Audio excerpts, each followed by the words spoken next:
Then I give the floor to the representative of Algeria. Madam President, allow me to thank Mr. Tor Wennesland and Mr. Chris Lockyer for their comprehensive briefings. We express our condolences over the killing of employees of Médecins Sans Frontières while on duty.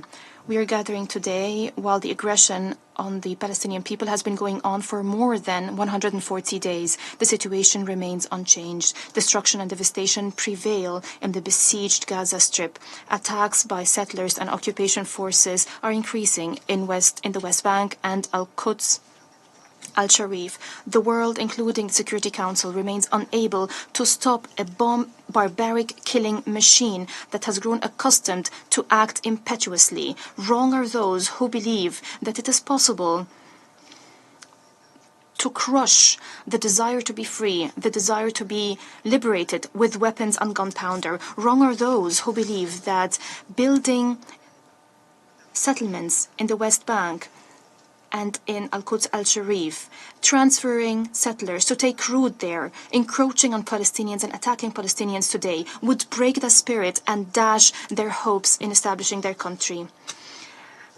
As the President of the Republic has said, and I quote, "The will to be free, the will to be liberated cannot be killed off with the atrocity of bombardment, the horrors of destruction, the plots of forced displacement, and the scenarios of ethnic cleansing that the Zionist occupation persists in against our brothers in occupied Palestine. This will cannot be killed off with crimes of genocide and war crimes that it continues to commit in the Gaza Strip.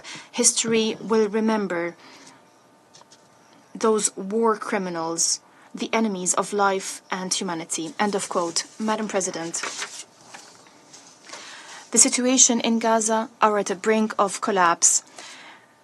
The decision of the WFP to suspend its operation in the north of the Gaza Strip is another indication to the inevitable fate awaiting around 300,000 people that will simply not have anything to eat.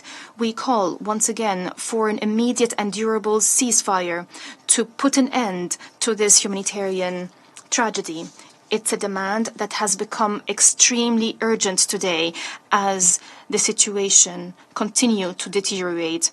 We renew our support to UNRWA and all United Nations agencies and all humanitarian workers that are being targeted by discrediting campaigns.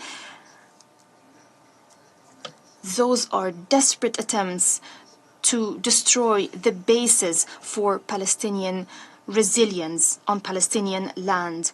It is completely unacceptable to threaten to attack Rafah and to prevent the delivery of humanitarian aid using flimsy pretexts to strip Palestinians of their dignity and to push them to leave their land.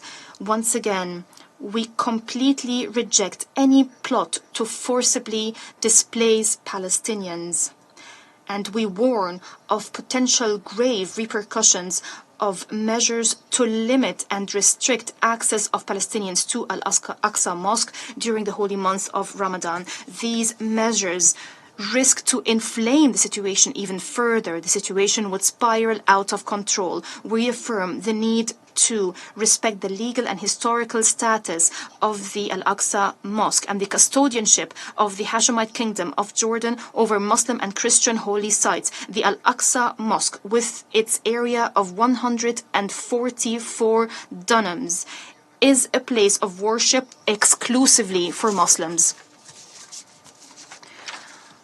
Once again, we reject any attempts to divide the Al-Aqsa Mosque temporarily or spatially. Madam President, there is no solution to the Palestinian question other than the establishment of a Palestinian state and allowing the Palestinian people to obtain their legitimate and inalienable rights.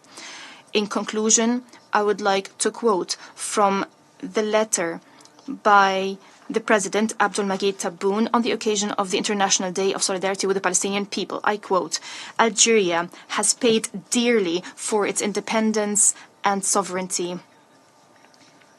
On Algerian land, the establishment of the Palestinian state was proclaimed 35 years ago, Algeria will remain forever supportive of the cause of liberation.